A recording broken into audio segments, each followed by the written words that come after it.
The sun hung merciless over the New Mexico desert, December 1888, scorching the cracked earth of Redemption, a ghost town abandoned after the gold rush faded. Dust swirled in lazy spirals, carried by a wind that wailed through skeletal mesquite trees, as if mourning the dreams buried beneath the sand. Josiah, a rancher worn down by 40 winters, rode his dun mare, Sage, across the barren flats, her hooves thudding a slow, steady rhythm against the parched ground. He'd been trailing a stray calf for 6 hours, the tracks faint in the brittle dirt, erased by the relentless wind. Silence was his companion out here, sacred, broken only by the creak of his leather saddle, the whine of the wind, and the distant screech of a red-tailed hawk circling above. Josiah liked it this way, alone, quiet, predictable. His graying beard framed a face carved by loss, eyes dulled to a stormy gray, like clouds heavy with rain that never fell. 4 years ago, smallpox stole his daughter, Leela, leaving him with nothing but a cradle that still rocked in his dreams and a guilt that gnawed like a coyote on bone. If you're hooked on cowboy love stories like this one, drop a 1 in the comments and ride along with Wild West love mysteries. But then he heard Ida sound so faint it could have been the wind, a breath that seemed to have forgotten how to breathe. Josiah froze in his saddle, head tilting, heart slowing to match Sage's plodding steps.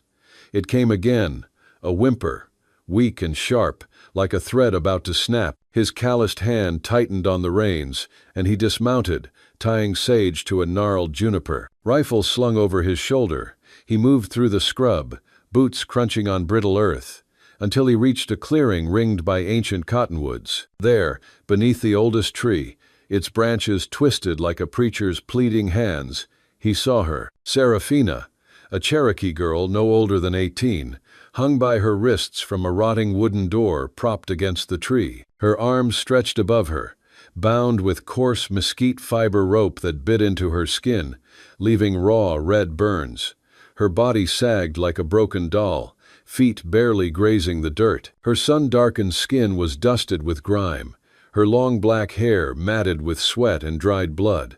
Shallow, erratic breaths lifted her chest, each one a battle. Smallpox scars dotted her face, and a crude red dot painted on her forehead screamed accusation. Below her, a splintered plank bore words scratched in charcoal. Smallpox witch, keep away, God's curse. And in larger, jagged letters, white man's cleansing. Josiah's breath caught, bile rising in his throat. The air thickened, heavy with hate, like a curse whispered by the wind through dead leaves. His eyes, shadowed beneath his battered hat, traced the scenerages, rocks, no tracks, no horses. Whoever did this was long gone. His hand drifted to the knife on his belt. Christ, he muttered, voice rough as gravel. What the hell did they do to you? Serafina stirred, her head lolling forward, revealing a face young but hardened, high cheekbones hollowed by thirst, a strong jaw clenched in pain. Dried blood crusted her cracked lips. Her eyes fluttered, dark and unfocused, like a deer caught in a snare. You hear me, girl? Josiah asked, his voice hoarse, breaking the silence. No response. He stepped closer, boots crunching, heart thudding like a war drum. I ain't here to hurt you, he said softer, almost to himself. The sign's words burned in his mind, white man's cleansing. They echoed things he'd never said, never done, yet they made him feel guilty, complicit. He hesitated, fingers trembling on the knife's handle. Memories of Lila flooded back her fevered cries, her small hand going limp in his. He'd been powerless then, waiting for help that never came. This girl, this stranger, was a mirror to that pain. But her groan, faint and desperate, undid him. Damn all of them, he whispered, blade slicing through the rope with one firm stroke. I ain't that. No. Serafina collapsed forward, and Josiah caught her, her body fever-hot and light as a husk in his arms. He eased her to the ground, kneeling in the dust, his rough hands steadying her. Her eyes opened briefly, dark and frightened, searching his face like prey sizing up a predator. He poured water from his canteen onto a faded bandana and dabbed her lips. Easy now, he said, voice low.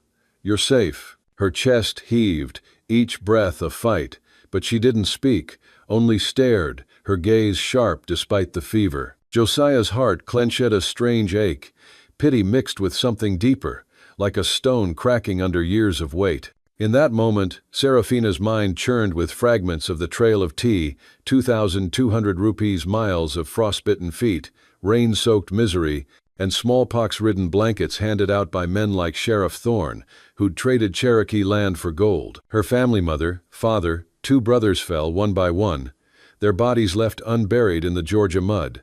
She'd survived, only to be abandoned when the pox marked her skin, the red dot on her forehead, the ropes, the sign they were Thorne's work, his way of erasing her as God's curse. Hatred burned in her, fierce and raw, a fire that kept her alive. Yet this man, this stranger with haunted eyes, cut her down. His hands, rough but gentle, trembled as he worked. His voice, gruff yet kind, carried no malice. She wanted to hate him another white man, but his gaze held a grief she recognized, a mirror to her own. "You got a name?" Josiah asked, wiping dust from her cheek. Silence. Her lips parted, but no sound came. She leaned into him, too weak to stand, her weight a quiet surrender. Josiah's jaw tightened, not from anger but from a resolve he hadn't felt in years.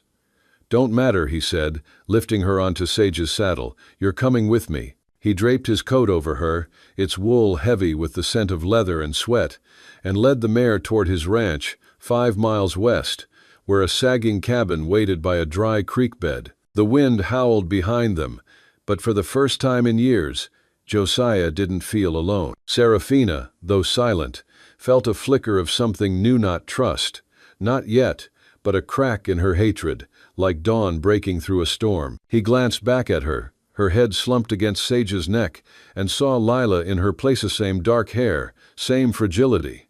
Guilt clawed at him, but so did purpose. "I couldn't save her," he whispered, more to the wind than to Serafina, "but I'll be damned if I let you go."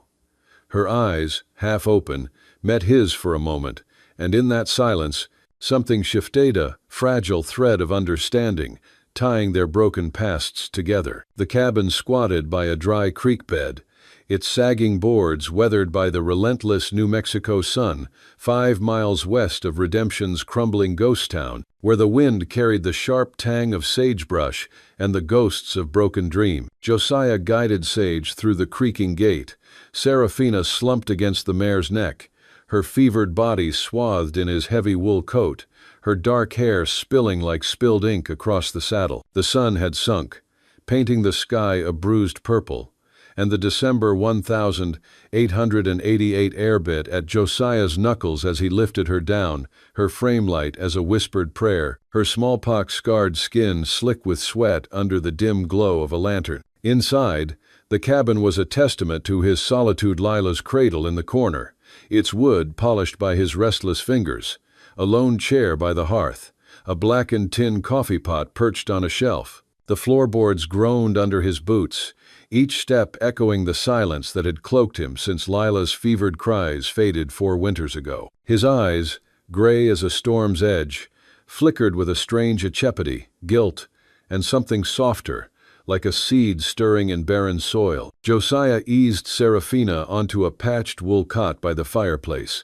stoking the embers until flames cast shadows that danced like restless spirits across her face. Her breaths came in shallow, ragged gasps, each one a fragile thread tethering her to life. He knelt, his calloused hands trembling as he mixed a poultice of wild yarrow and sage, learned from a Cherokee trader in Santa Fe's dusty market years back. "Stay with me, girl," he murmured, voice rough as sandstone, spreading the cool paste over her wrists, where coarse ropes had carved raw red burns. Her eyes fluttered, dark and sharp despite the fever, watching him like a hawk tracks a shadow. "I've got smallpox," she rasped, her voice faint but cutting, her English halting with the cadence of her people.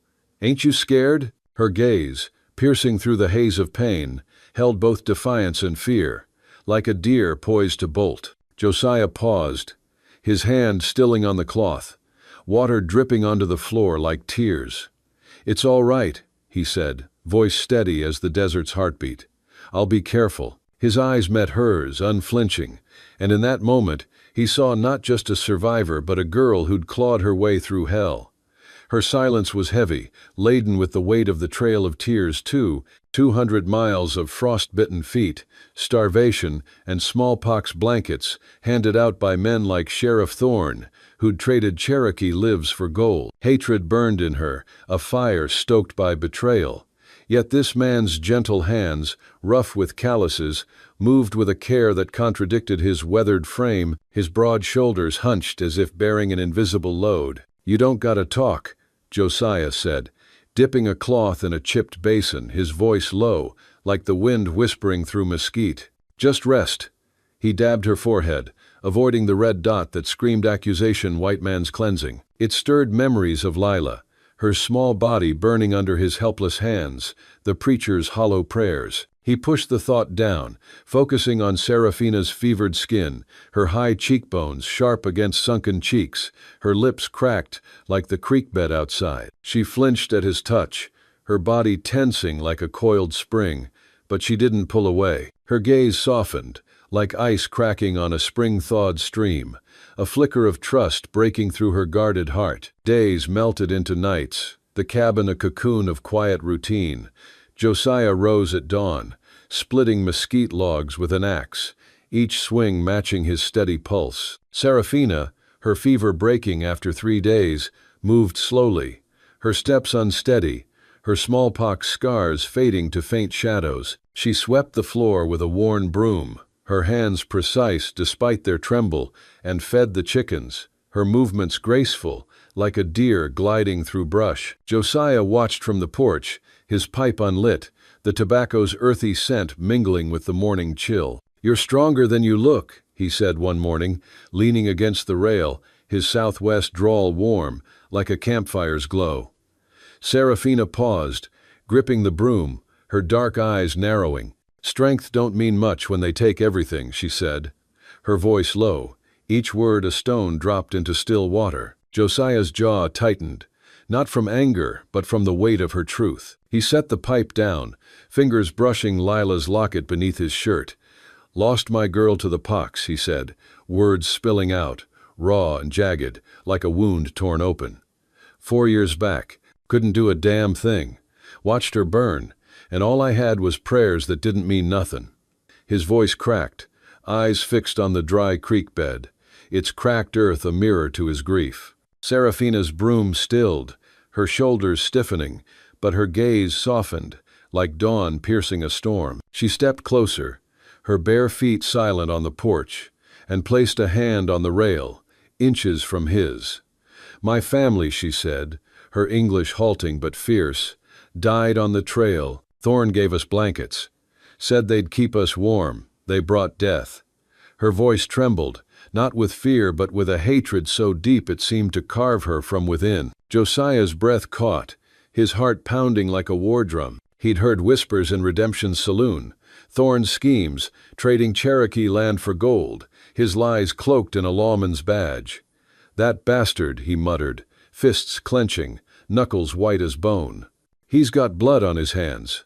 Serafina's eyes met his, and for the first time they held recognition, a shared pain, like two rivers merging after a long, lonely course. "He called me a witch," she said, voice barely a whisper.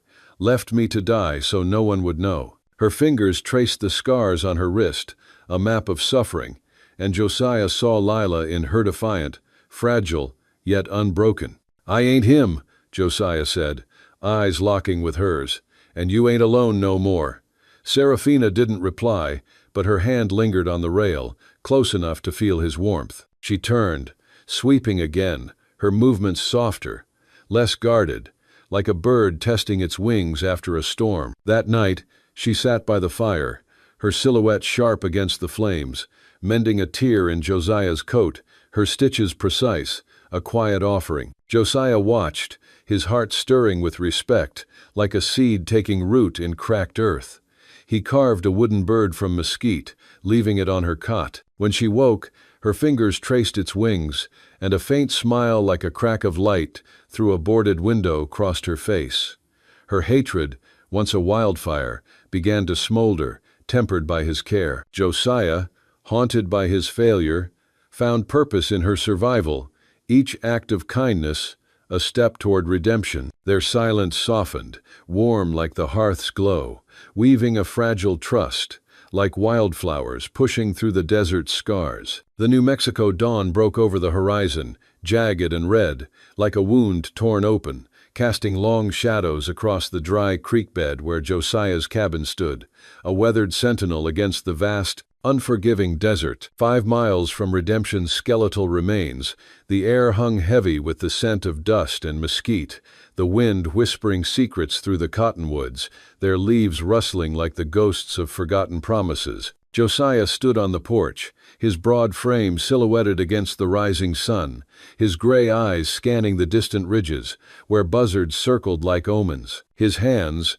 rough as the bark of the ancient oak by the creek, gripped a tin mug of coffee, its bitter steam curling like a prayer he no longer believed in. Serafina, now stronger after 10 days of healing, moved inside, her bare feet silent on the creaking floorboards, her smallpox scars fading to soft echoes on her sun-darkened skin. Her dark hair, once matted with blood, hung loose, swaying like a raven's wing as she folded the patched blanket on her cot. The cabin, once a tomb for Josiah's grief, hummed with a quiet rhythm, the clink of a spoon, the crackle of the fire, the faint cluck of chickens outside. Yet an undercurrent of unease stirred, like a storm brewing beneath the desert's calm. Josiah's heart, heavy with the weight of Lila's loss, now carried a new burden, the knowledge of Sheriff Thorne's treachery. Serafina's words about the smallpox blankets, delivered in her halting English, had ignited a fire in him, not just anger,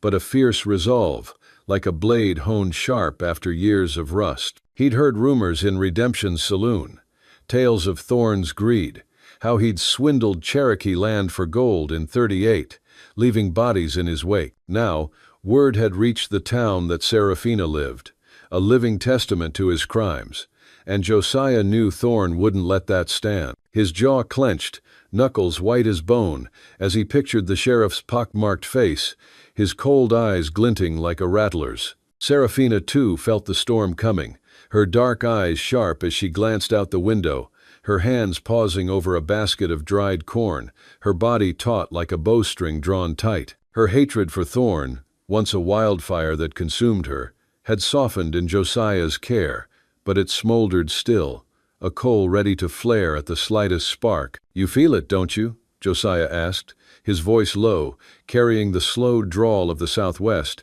as he stepped inside, his boots thudding on the floor. Serafina turned, her gaze meeting his, her high cheekbones catching the firelight, her lips pressed tight. "They're coming," she said, her voice steady but laced with a tremor, like a river running over hidden rocks.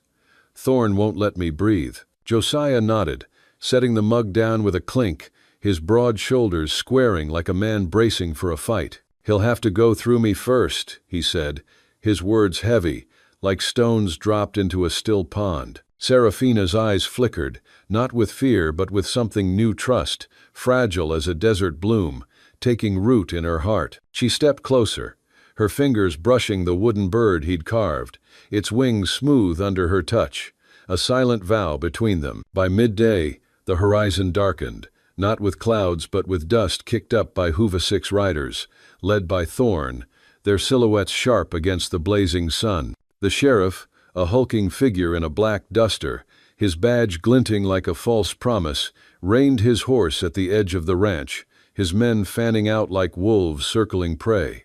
His voice boomed, thick with malice. "Josiah, you harboring a witch?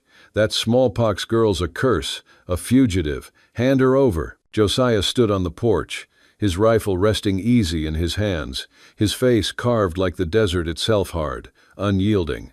"She's no witch," he shouted, his voice steady as granite. "She's a girl you tried to kill. This is her home now." Serafina, hidden behind the door, her heart pounding like a war drum, gripped a kitchen knife, her knuckles pale, her eyes blazing with a fire that had once been hate but now burned with purpose. Thorne laughed, a sound like gravel under boots, and dismounted, his men drawing rifles, their faces shadowed by wide-brimmed hats. "You're a fool, Josiah," he sneered, stepping closer, his boots crunching on the dry earth. "She's poison. You'll die for this." Josiah's eyes narrowed, gray as a storm's heart, and he cocked the rifle, the click echoing like a warning. "You're the poison thorn," he said, voice low, each word a blade. "You sold her people for gold, killed 'em with blankets. You don't get to judge her." Serafina's breath caught, her chest tightening not from fear, but from the weight of Josiah's words, his defense a shield around her heart. She stepped forward, knife in hand, her silhouette fierce against the firelight. "I ain't your curse," she said, her voice rising, sharp as a hawk's cry. "You took my family, my land. You're the death here." The air crackled, tense as a drawn bowstring, as Thorne's men advanced, their rifles gleaming in the noon sun. Serafina, her hatred now a honed blade, moved with the grace of her Cherokee ancestors, slipping out the back door to the corral. She whispered to the horses, her voice soft but urgent, like a prayer to the spirits, and cut their tethers. The animals bolted, hooves thundering, kicking up a cloud of dust that choked the air like a desert storm. Josiah seized the chaos, firing a shot into the sky, the crack scattering Thorne's men like startled crows. Serafina, her dark hair whipping in the wind, darted to the barn, grabbing a pitchfork and a bucket of dry chaff. She tossed it into the wind, the dust swirling thicker, blinding the riders, their shouts muffled in the haze. Josiah, his heart racing like a runaway stallion, led Serafina to a narrow path by the creek bed, where a rocky outcrop loomed, its shadow jagged like a broken promise. He'd scouted this land for years, knew its secrets, the fault line in the stone, weakened by years of drought.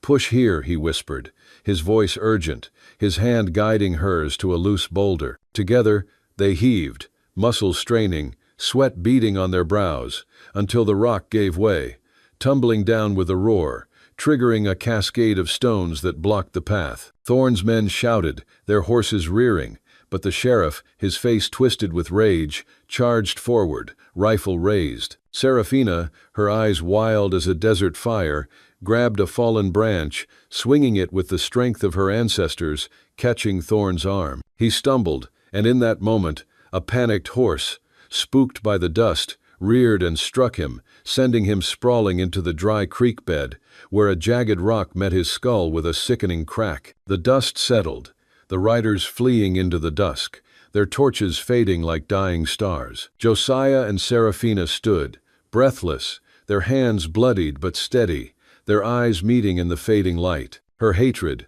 once a wildfire, had burned into something else, justice, fierce and clear, like a river carving through stone. Josiah's guilt, a weight he'd carried since Lila's death, lifted slightly, his resolve a beacon in the dark.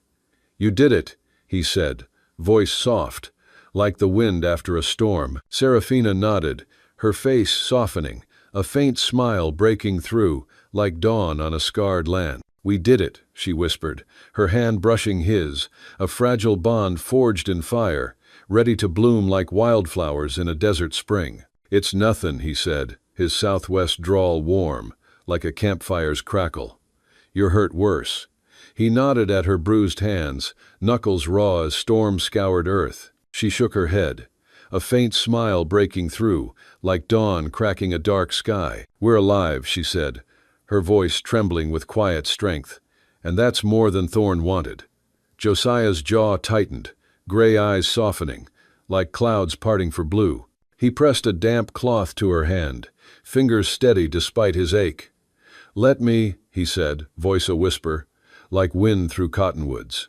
Serafina flinched, body taut as a bowstring, but her eyes held his, searching, finding no deceit. She paused, then looked straight into his eyes, her gaze piercing, like a hawk's cry cutting the silence. "If your wife and daughter hadn't died of smallpox," she asked, her voice low, sharp with the weight of 2,200 miles of loss, "would you be like them?" The question hung heavy, like a storm cloud ready to break, her eyes searching his soul, probing for truth beneath his weathered exterior. Josiah's breath caught, his hand stilling, the cloth dripping water like unshed tears. He met her gaze, his gray eyes steady, raw with a grief that mirrored hers. "I don't know," he said, voice soft but honest, like the creak of a cradle in the dark. "Maybe once I could have been angry, blind, like them. But losin' Lila, losin' my Mary, it broke something in me, made me see what hate does. You're showin' me there's more than that." His words, rough as sandstone, carried a quiet vow, like a seed planted in cracked earth. Serafina's eyes softened, like ice thawing on a spring creek, her hatred smoldering into something new trust, fragile as a desert bloom. She reached out, her hand resting on his, her fingers cool against his warmth, a gesture small but seismic, like a seed splitting open in barren soil. "My people," she said, her English halting but fierce, "taught me to carry pain, not let it own me. You're teaching me to live again." Her voice trembled, not with hatred but with hope, like a flower pushing through scorched ground. Josiah's throat tightened, eyes stinging with a feeling buried since Lila's cradle stilled. He nodded, speechless, his gray eyes locked with Serafina's, their depths a quiet storm where pain and hope churned like a desert sky before rain. The New Mexico dusk wrapped them in its indigo embrace, the lavender hill glowing faintly under the starlight, its sweet scent weaving through the air like a whispered vow. Serafina stood close, her braid loose, strands of dark hair dancing in the gentle wind, catching the moonlight like threads of obsidian. Her eyes, deep as a midnight creek, held a fire fierce yet tender, a flame that had burned through the ashes of the Trail of Tears, now alight with something new, something alive. Her smile, small but radiant, broke across her face like dawn splitting a dark horizon, softening the smallpox scars into mere echoes of her survival. She stepped closer, her breath warm, mingling with his, her high cheekbones flushed with the heat of the moment, her lips parted slightly, full and soft, a promise unspoken. Josiah's heart pounded like a war drum, his broad shoulders tensing, his hands, rough as mesquite bark, hovering uncertainly, as if afraid to touch a dream too fragile to hold. But Serafina's gaze, unwavering, drew him in, her eyes searching his, finding the man beneath the grief, the one who'd cut her down from that cursed door, who'd planted lavender where only scars had grown. "Josiah," she whispered, her voice low, laced with Cherokee cadence, each syllable a pebble in a still pond. "You gave me a home." Her words, heavy as the earth they'd tilled, broke something in him, like a dam giving way to a flood. He reached out, his calloused fingers brushing her cheek, tracing the curve of her jaw, her skin warm and smooth, alive under his touch. She leaned into his hand, her eyes fluttering shut for a moment, lashes dark against her skin, a sigh escaping her lips like a desert breeze. Then, as if pulled by a force older than the stars above, she tilted her face upward, and Josiah, his breath catching, leaned down. Their lips met, a kiss fierce and molding, like a fire catching dry tinder, its heat searing away the pain of years, Lila's fevered cries, the trail's endless sorrow, Thorn's betrayal. Her lips were soft, yielding yet hungry, tasting of lavender and salt, her breath a rhythm that matched his own, urgent, alive. His hands slid to her waist, pulling her close, her body pressing against his, warm and strong, like the oak by the creek, unyielding yet alive with new growth. Strands of her hair tangled in his fingers, soft as raven feathers, and she deepened the kiss, her hands gripping his shirt, knuckles brushing the locket that held Lila's memory, now joined by this new love. The world fell away, the dry creek, the cabin, the scars of their pasts, leaving only the fire of their embrace, a blaze that burned away hatred, guilt, and loss, leaving only the promise of tomorrow. When they parted, breathless, her smile was a sunrise, his eyes a calm sea, their foreheads resting together, a silent vow sealed in the desert's heart, where lavender bloomed and love, like a river, carved a new path through stone. The next morning, by the dry creek bed, its parched veins a mirror to their pasts, Josiah pointed to a rocky hill kissed by the sun. "We ain't runnin'," he said, voice firm, like the oak by the creek. "This land's ours. Let's make it live." Serafina nodded, eyes bright as a hawk spotting dawn. They planted lavender, seeds stubborn as their will, carried from a Santa Fe trader's pouch. They worked, hands digging into earth, sweat mixing with dust, each seed defying the desert's cruelty. Serafina hummed a Cherokee song, its notes weaving through the wind, coaxing the creek's dry veins to whisper life. By dusk, the hill was dotted with mounds, each a promise. Serafina stood, hands caked with earth, face glowing with pride, like a warrior after battle. Josiah watched, heart swelling, not with guilt but purpose, like a river finding its course. "This is home," she said, smile like light through a boarded window. Josiah nodded, hand brushing hers, their fingers lingering, a silent oath.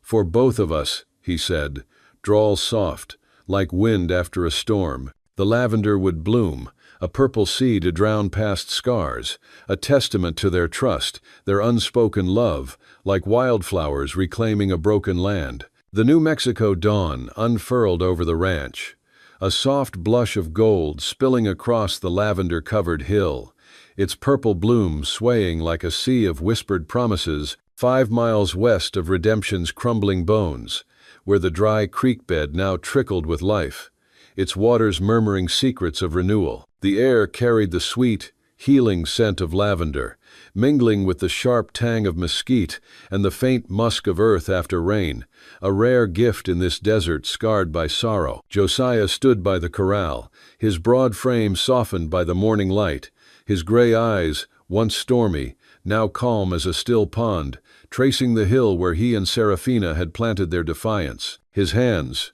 calloused as the oak by the creek, rested on a new fence post, carved with a simple flower, a quiet tribute to their survival. Serafina stepped from the cabin, her dark hair braided loosely, catching the sun like polished obsidian, her smallpox scars mere whispers on her skin, her steps light yet sure, like a deer crossing a meadow. Her eyes, sharp as a hawk's, held a warmth that had grown in the weeks since Thorn's fall, her smile a crack of light through a once boarded heart. Their wounds had healed. Josiah's arm now bore a faint scar, a badge of their stand.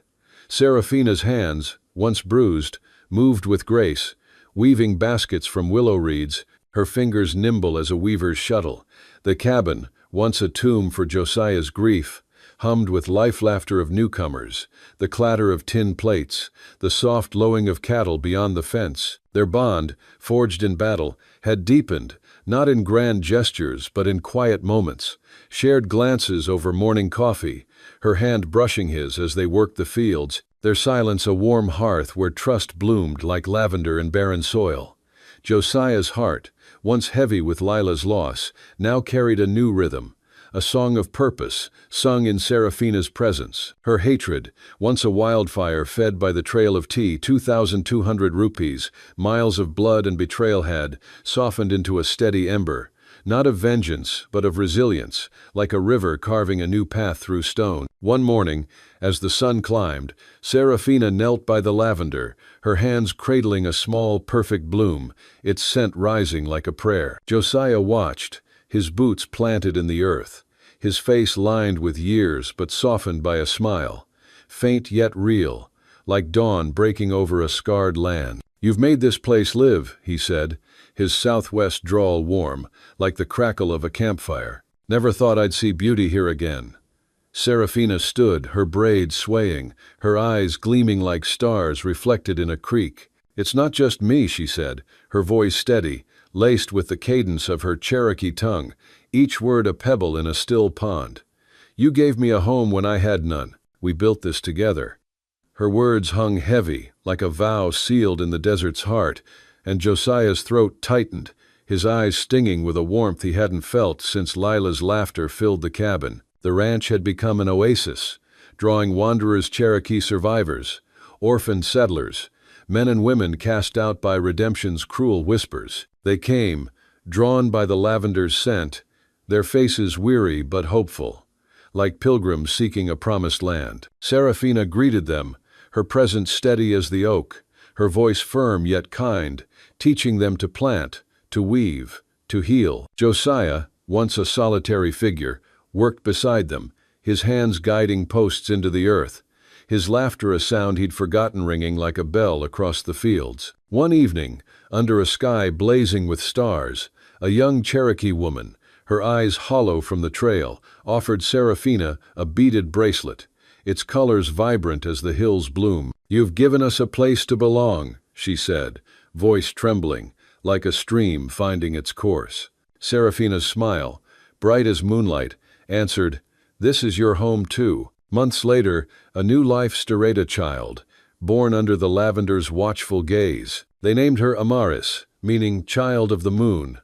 Her eyes bright as the stars that had witnessed their survival, her chubby hands grasping at the air like a promise of tomorrow. Serafina cradled her, her face glowing with a fierce, tender love, like a warrior guarding a flame. Josiah, his gray hair flecked with dust, knelt beside them, his rough fingers brushing Immerse's cheek, his heart swelling, not with guilt but with a joy as vast as the desert sky. "She's ours," he whispered, his voice soft, like the wind after a storm, "our light in the dark." Serafina nodded, her eyes meeting his, their bond a river flowing through years of pain, its current strong, unyielding, like the creek now alive with water. The ranch grew, its fields expanding, the lavender spreading like a purple tide, drowning the scars of the past. Children ran through the blooms, their laughter, a melody that drowned out the wind's old sorrows. Serafina taught them Cherokee songs, her voice rising like smoke, weaving stories of her people's strength, while Josiah shared tales of the desert, his drawl a steady anchor. One night, as they sat on the porch, the oak's branches swaying like a preacher's hands, Immerse asleep in Serafina's arms, Josiah carved a new figure, a tiny lavender sprig into the fence post. "For her," he said, his voice thick, like earth after rain. Serafina's hand found his, her touch warm, a silent vow. "For all of us," she said, her smile a crack of light through a once broken heart. Years passed, and the ranch became a legend, whispered in Redemption's saloon, carried by traders to Santa Fe. The lavender hill, once barren, now bloomed eternal, its scent a beacon for the lost, a testament to two souls who'd turned pain into promise. Josiah, his hair now silver, sat beside Serafina, her braids streaked with gray, their hands entwined, their eyes tracing Immerse as she danced among the flowers, her laughter a song of renewal. They were no longer just survivors but builders of a legacy, their love a fire that warmed the weary, like a hearth in a winter storm. The creek sang softly, its waters reflecting the stars, a mirror to their journey from hatred to trust, from loss to love, like wildflowers claiming a scorched land.